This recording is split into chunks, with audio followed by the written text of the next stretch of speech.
आप देख रहे हैं मेरा गांव मेरा देश, मैं हूं आपके साथ जागृति। रुक कर लेते हैं खबरों का। सियासी लिहाज से हरियाणा में रविवार का दिन रैलियों के नाम रहा। सिरसा के ओढ़ा में बीजेपी की प्रगति रैली हुई, वहीं फतेहाबाद में कांग्रेस पार्टी की विपक्ष आपके समक्ष रैली हुई। इसके साथ ही कुरुक्षेत्र में आम आदमी पार्टी ने अब बदलेगा हरियाणा रैली की। वहीं बीजेपी की रैली के दौरान प्रदेश के मुख्यमंत्री मनोहर लाल ने संबोधित किया और इस दौरान अपनी सरकार की उपलब्धियों को गिनाया। साथ ही सिरसा के लिए कई नई घोषणाएं भी की। तो वहीं फतेहाबाद में विपक्ष आपके समक्ष कार्यक्रम के दौरान हरियाणा के पूर्व मुख्यमंत्री भूपेंद्र सिंह हुड्डा ने सरकार पर जमकर निशाना साधा। वहीं कुरुक्षेत्र में आम आदमी पार्टी की अब बदलेगा हरियाणा रैली के दौरान दिल्ली के सीएम अरविंद केजरीवाल ने रैली को संबोधित किया और हरियाणा की बीजेपी सरकार पर जमकर निशाना साधा। इस दौरान अरविंद केजरीवाल ने हरियाणा के सरकारी स्कूलों पर सवाल खड़े किए हैं।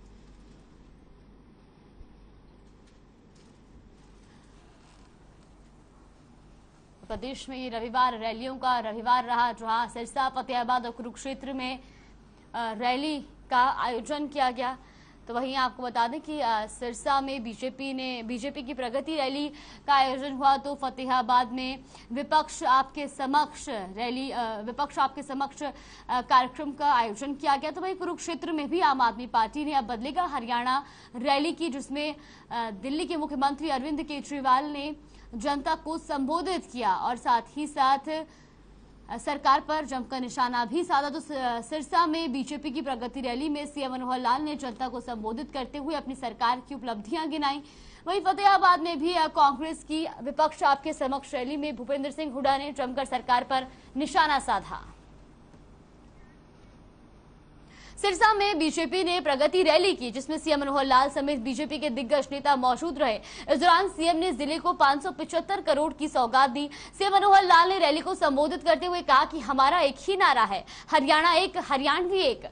सीएम ने कहा कि हर जिले में मेडिकल कॉलेज खोले जा रहे हैं, जिससे मेडिकल के छात्रों को काफी राहत मिल रही है। इतना ही नहीं, बसों में पुलिस की तैनाती की और महिलाओं का सफर सुरक्षित बनाया।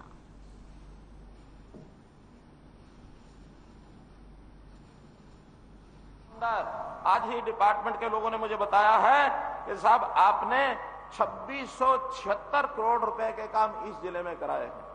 2676। 5 विधानसभाएं हैं, 500 से भी ऊपर, 525 करोड़ रुपया हर विधानसभा में।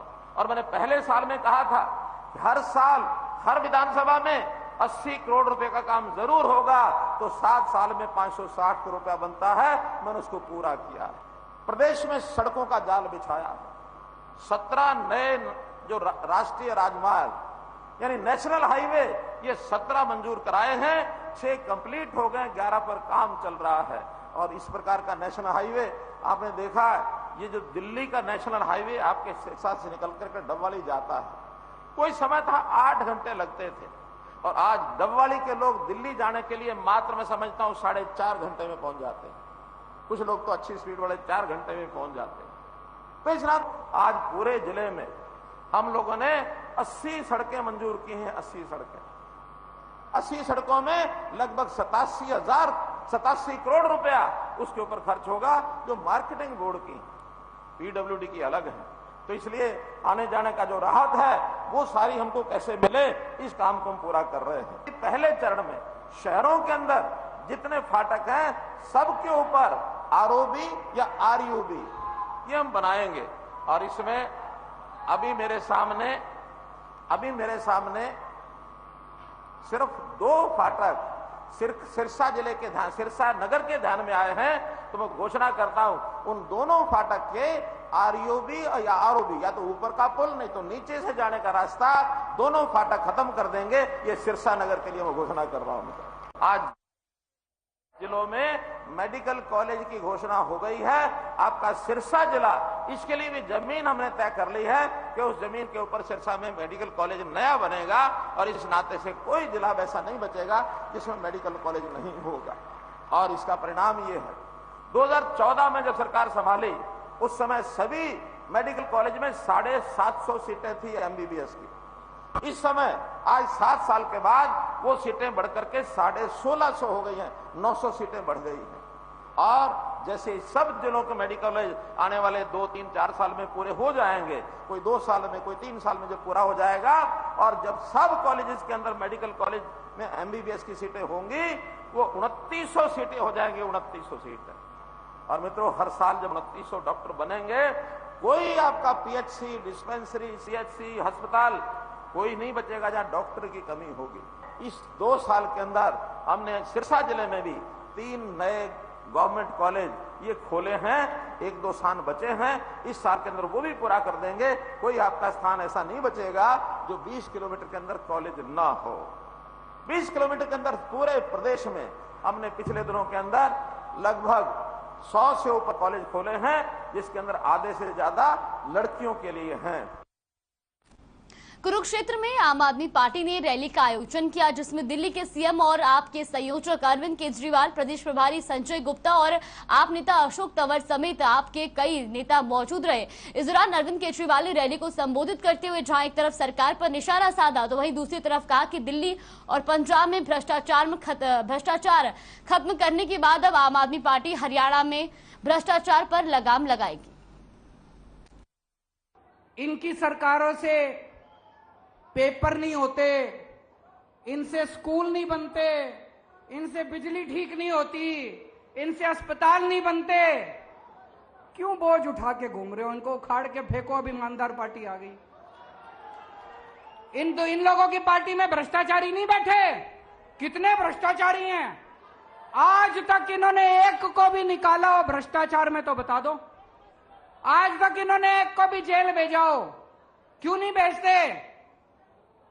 पैसा ऊपर तक जाता है भाई साहब, पार्टी के अंदर भी पैसा ऊपर तक जाता है कि नहीं जाता है? दिल्ली तक जाता है इनका पैसा। हिम्मत नहीं है इनको निकालने की। केवल आम आदमी पार्टी है जो आज देश में एक ईमानदार सरकार दे सकती है।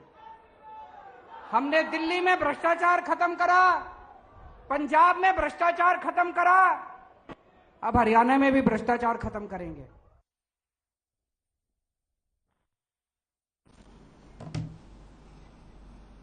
खबर तौशाम से है, जहां एक कार्यक्रम के दौरान प्रदेश के कृषि और पशुपालन मंत्री श्री जेपी दलाल ने कहा कि गांव संडवा की श्री खाटू श्याम गौशाला में सर्वोत्तम नस्ल की बछड़ी पैदा करने के लिए हिसार के लाला लाजपत राय पशु विश्वविद्यालय का गोद दिलवाया जाएगा।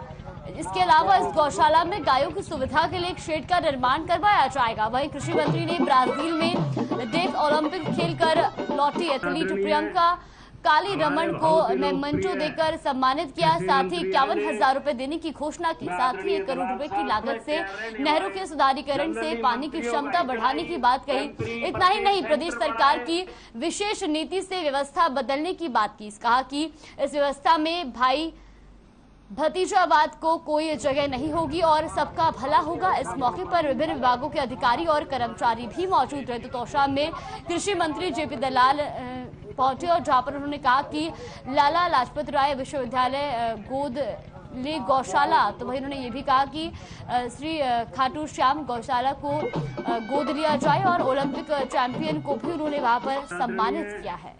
हमारे बहुत ही लोकप्रिय कृषि मंत्री ने, मैं आदरणीय दलाल साहब में तैयार रहने वाले जनरली मंत्रियों का कराई, टेम्पररी परचेज सेंटर बनाए।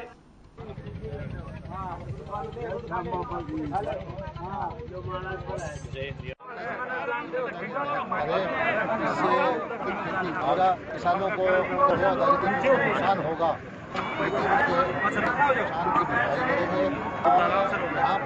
पानी की कमी करेंगे,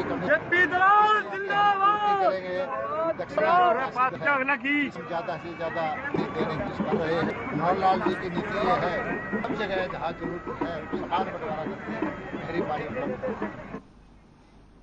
नारनौंद के वार्ड 2 में पूर्व वित्त मंत्री कैप्टन अभिमन्यु एक्सीडेंट में मृतक परिजनों को सांत्वना देने पहुंचे। साथ ही परिजनों को आर्थिक मदद देने का भी आश्वासन दिया। आपको बता दें कि एक परिवार अपने बुजुर्ग की अस्थियां विसर्जन करके वापस लौट रहा था, तब अचानक ट्रक के साथ टक्कर हो गई थी, जिसमें परिवार के 7 सदस्यों की मौत हो गई और 16 व्यक्ति घायल हो गए थे, जिनका पीजीआई रोहतक में इलाज चल रहा था। वह इस मौके पर उनके साथ बीजेपी के तमाम पदाधिकारी भी मौजूद रहे। तो नारनौंद में पूर्व वित्त मंत्री पहुंचे, जहां पर उन्होंने मृतक के परिजनों को सांत्वना दी और साथ ही साथ आर्थिक मदद का भरोसा भी दिलाया। इस मौके पर बीजेपी के कई पदाधिकारी भी वहां पर मौजूद रहे। तो आपको बता दें कि हाल ही में बुजुर्ग के दाह संस्कार करके परिजन लौट रहे थे और जिस दौरान ट्रक से टक्कर होने के बाद हादसे में 7 लोगों की मौत हो गई। पिछले दिनों हमारे नारनौंद गांव में बहुत ही भीषण भयंकर बड़ा दुखदायी हादसा हुआ और हमारे यहाँ के एक ही परिवार के जो हरिद्वार से लौटते हुए दुर्घटना में 7 लोगों की जान गई। इससे पूरे क्षेत्र में बहुत ही गम का माहौल बना। पलवल में गदपुरी टोल विवाद को लेकर क्यूब कंपनी के साथ टोल हटाओ संघर्ष समिति की बैठक का आयोजन हुआ, लेकिन बैठक बेनतीजा रही क्योंकि समिति और कंपनी के बीच मुद्दों को लेकर कोई सहमति नहीं बन सकी। जानकारी के मुताबिक समिति पहले गांव की जमीन पर अवैध तरीके से बने टोल को हटवाएगी और बाद में इसे अवैध घोषित करने के लिए कोर्ट का दरवाजा खटखटाएगी, जिसके लिए सभी कागजातों को इकट्ठा किया जा रहा है। विभाग समिति को आरटीआई का जवाब भी नहीं दे रहे हैं। इस मौके पर पूर्व मंत्री करण सिंह दलाल, पूर्व विधायक रघुबीर तिवतिया, विधायक टेकचंद शर्मा मौजूद रहे। तो पलवल में टोल हटाओ संघर्ष समिति की बैठक हुई, जहां पर मुद्दों को लेकर बातचीत सहमति नहीं बनी, तो वहीं पूर्व मंत्री भी यहां पर मौजूद रहे।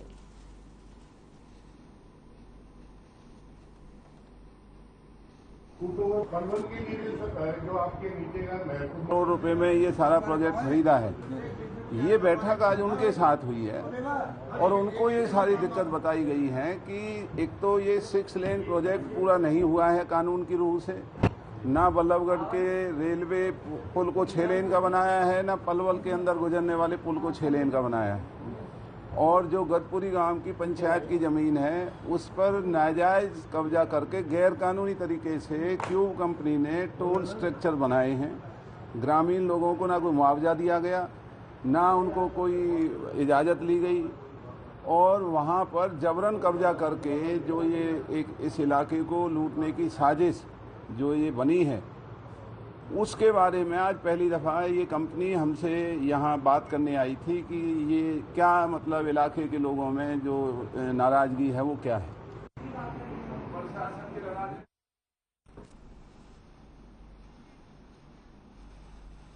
भिवानी जिले के गांव धारेड़ू में एक प्लॉट में महिला का शव मिलने से आसपास के इलाके में सनसनी फैल गई। हालांकि परिजनों ने हत्या की आशंका जताई है और कहा है कि विनीता प्लॉट में लकड़ियां डालने के लिए गई थी, जहां पुरानी रंजिश के कारण गांव के ही कुछ लोगों ने महिला की हत्या कर दी। वहीं पुलिस ने शिकायत के आधार पर शव को कब्जे में लेकर पोस्टमार्टम के लिए सामान्य हॉस्पिटल भेज दिया है और साथ ही पुलिस ने परिजन की शिकायत पर गाँव के ही 4 लोगों पर हत्या का मुकदमा भी दर्ज कर दिया है।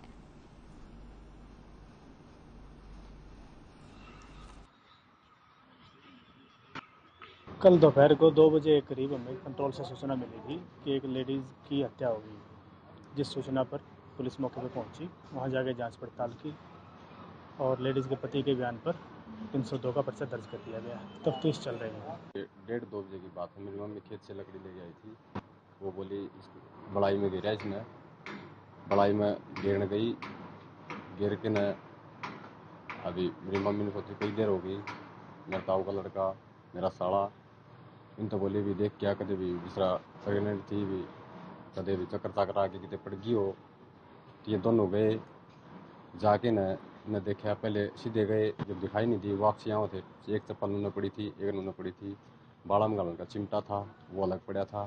थोड़ी दूर पर घिसड़ा के ले जा रखी है, जगह है, निशान है, और पर लकड़ियाँ में गिर रखी है गुस्से में, ताकि फूकण का पूरा इरादा था।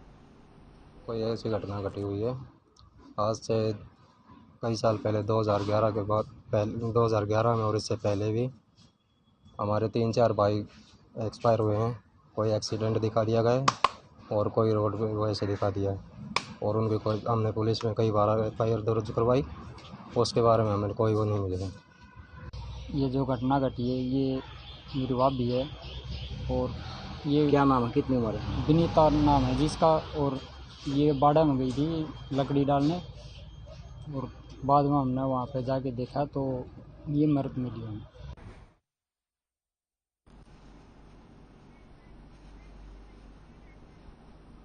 वक्त तो चला एक छोटे से ब्रेक का। ब्रेक के बाद जल्द हाजिर होंगे खबरों के साथ।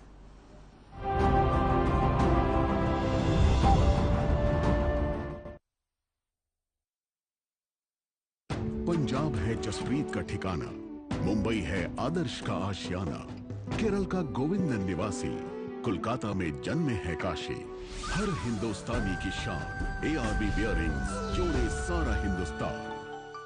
मेरे जैसा कोई दूसरा चुलबुलापन जिसकी हर बात में घुल जाए, जिंदगी में रंग भर दे। मेरी जैसी मेरी अपनी पताका चाय, गजब का स्वाद। देखें कौन नया खिलाड़ी आया है, समझा देते हैं। प्यार से समझाएंगे, धीरे धीरे से, वो भी अपनी जुबान में।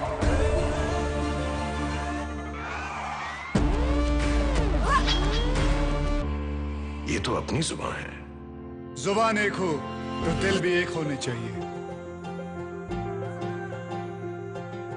विमल बोलो जुबान केसरी। अरे रंगों का उमंगों का जज्बा का रुकता है, मन साफ है तेरा अंदर तो बाहर दिखता है।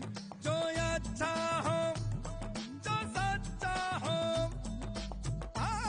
वही तो दिखता है। हम निर्मा एडवांस हैं, मन की तरह कपड़े भी साफ रखते हैं। निर्मा एडवांस। पंजाब है जसप्रीत का ठिकाना, मुंबई है आदर्श का आशियाना, केरल का गोविंदन निवासी, कोलकाता में जन्मे है काशी।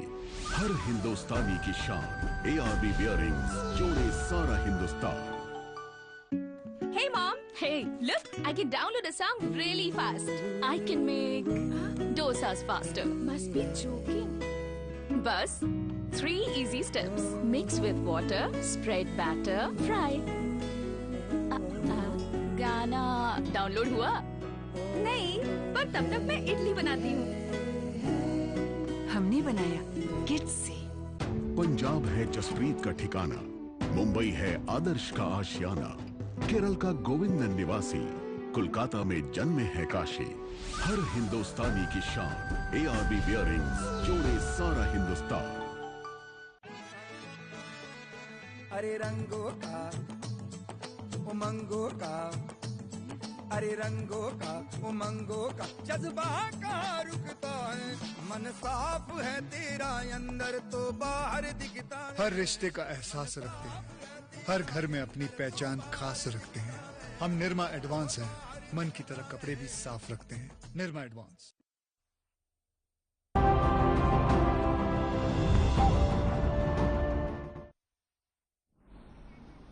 ब्रेक के बाद स्वागत है आपका। रुक कर लेते खबरों का। बल्लभगढ़ ऑटो चालकों की मनमानी इस कदर बढ़ गई है कि ऑटो चालक लोगों की जान के साथ खिलवाड़ करते हुए अक्सर दिखाई देते हैं। एक बार फिर से ऐसा ही देखने को मिला है, जहां ऑटो में सिर्फ 3 सवारी को ही बिठाना चाहिए, उस ऑटो में 7 से 8 सवारियों को भरकर ले जाया जाता है। ऑटो चालकों ने अपनी गलतियों पर सफाई देते हुए कहा कि लॉन्ग रूट पर सवारियां कम होती हैं, इसलिए उन्हें ज्यादा से ज्यादा सवारी भरकर ले जाना पड़ता है, जिससे डीजल का किराया निकल जाए और कुछ बचत हो जाए। तो बल्लभगढ़ की तस्वीरें आप देख सकते हैं, जहां पर ऑटो चालकों की मनमानी देखने को मिली और ऑटो चालक लोगों की जान के साथ खिलवाड़ करते नजर आते हैं। वहीं आपको बता दें कि जिस ऑटो में 3 सवारियां बैठानी चाहिए, उस ऑटो में 7 से 8 सवारियों को बिठाया जाता है। और ऐसे में अपनी गलतियों पर सफाई देते हुए ऑटो चालकों का कहना है कि लॉन्ग रूट पर सवारियां कम होती है, इसलिए सवारियों को भरकर ले जाना पड़ता है ताकि डीजल का खर्चा निकल जाए और कुछ बचत हो जाए।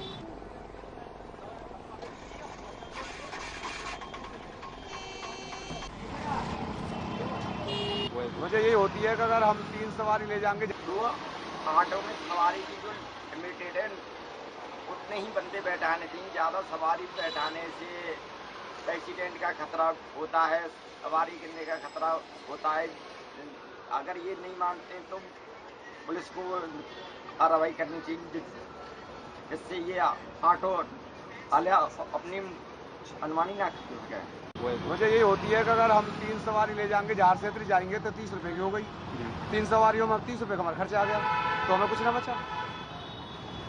तो ये नहीं लगता कि सवारियाँ इतनी बैठाते हैं, कहीं ना कहीं कोई गलती है, कहीं एक्सीडेंट हो गया तो खतरा है? तो खतरा रहता, बैठाते नहीं फिर वजह से बैठाते भी। सवारी बैठाते।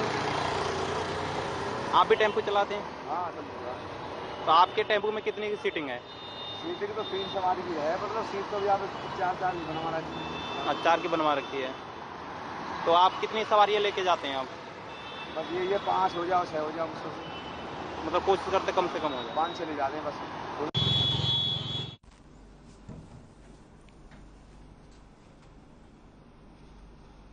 बहादुरगढ़ में कुत्तों का आतंक बढ़ता ही जा रहा है और शहर और आसपास के क्षेत्र में डॉग बाइट के रोजाना करीब 50 मामले सामने आ रहे हैं। वहीं अब 8 साल के बच्चे को कुत्ते ने बेरहमी से नोच डाला। कुत्ते ने चेहरे, सिर, हाथ, छाती और पीठ पर गहरे तरीके से नोचा है और जहां पर बच्चे पर हमला होते देख आसपास के लोगों ने भी उसे छुड़ाने की काफी मशक्कत की। आपको बता दें कि बाइक सवार ने जब कुत्ते को टक्कर मारी तब जाकर कुत्ते ने बच्चे को छोड़ा। आनन फानन में बच्चे को बहादुरगढ़ के नागरिक अस्पताल लाया गया, जहां गंभीर हालत को देखते हुए उसे पीजीआई रोहतक रेफर कर दिया गया है।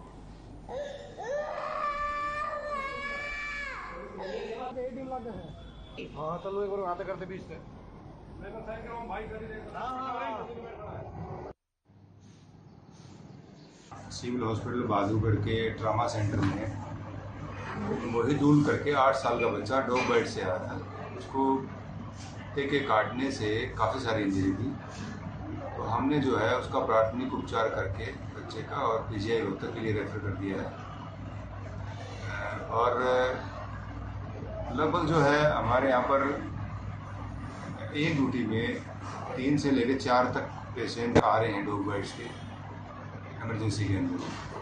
तो अगर इमरजेंसी का देखा जाए तो लगभग 12 पेशेंट जो है बनते हैं 24 आवर, और ओपीडी के और ये मिला के डेली जो है 30 से लेकर 50 इंजेक्शन जो है ना डॉग बाइट के इंजेक्शन हम लगा रहे हैं।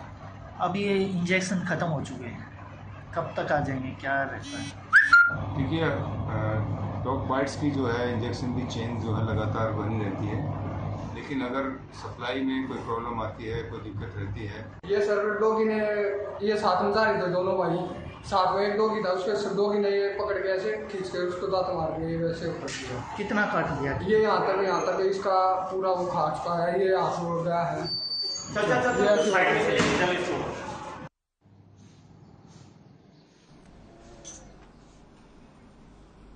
आजादी के अमृत महोत्सव की श्रृंखला में खेलो इंडिया यूथ गेम्स के तहत सुभाष पार्क के नजदीक राहगिरी कार्यक्रम का आयोजन किया गया। कार्यक्रम में मंडलायुक्त रेणु एस फूलिया ने बतौर मुख्य अतिथि शिरकत की। वहीं विशिष्ट अतिथि के तौर पर उपायुक्त विक्रम सिंह और योगा फेडरेशन के चेयरमैन राजेंद्र विज ने शिरकत की। मशाल यात्रा के यहाँ पहुंचने पर मुख्य अतिथि और विशिष्ट अतिथि ने स्वागत किया। खास बात यह रही कि इस राहगिरी कार्यक्रम के तहत सांस्कृतिक कार्यक्रमों की प्रस्तुति के साथ साथ योगा, जिम्नास्टिक का प्रदर्शन किया गया। यहाँ उपस्थित सभी लोगों ने इन कार्यक्रमों का भरपूर आनंद उठाया। तो अंबाला में खेलो इंडिया यूथ गेम्स की धूम देखने को मिली, जहां राहगिरी कार्यक्रम का आयोजन किया गया तो वहीं सांस्कृतिक कार्यक्रमों की प्रस्तुति यहाँ पर दी गई। राहगिरी की मशाल कुरुक्षेत्र से आई है, अभी हमने उसको रिसीव किया है और स्टेडियम से, अंबाला स्टेडियम से चल के अपना ये सुभाष पार्क है, यहाँ पर हमारा मेन स्थल है। यहाँ राहगिरी का प्रोग्राम है और वो मशाल यहाँ पर पहुंच। और रुक कर इस वक्त की बड़ी खबर की ओर, इस वक्त की बड़ी और अहम जानकारी, जहां सिद्धू मूसेवाले पर फायरिंग हुई है तो वहीं आपको बता दें कि मानसा की खबर है, जहां गंभीर हालत में उन्हें अस्पताल में भर्ती कराया गया। तो अस्पताल में मूसेवाला का इलाज जारी है और गंभीर हालत में उन्हें अस्पताल में भर्ती कराया गया। इस वक्त की बड़ी और अहम जानकारी, जहां सिद्धू मूसेवाला पर फायरिंग की गई है तो बना मानसा ये फायरिंग हुई है, जहां गंभीर हालत में उनको अस्पताल में भर्ती कराया गया। तो अस्पताल में मूसेवाला का इलाज जारी है और उनकी हालत काफी गंभीर बताई जा रही है। तो मानसा से ये बड़ी खबर, जहां सिंगर सिद्धू मूसेवाला पर फायरिंग का मामला सामने आया है, उन पर फायरिंग की गई है और उनको अस्पताल में भर्ती कराया गया है। और आपको बता दें कि गंभीर हालत में उनका अस्पताल में इलाज जारी है। तो मानसा से इस वक्त की बड़ी और अहम जानकारी, जहां सिंगर सिद्धू मूसेवाला पर फायरिंग हुई है तो अस्पताल में मूसेवाला का इलाज जारी है और गंभीर हालत में अस्पताल में उन्हें भर्ती कराया गया है, जहां पर उनका इलाज किया जा रहा है।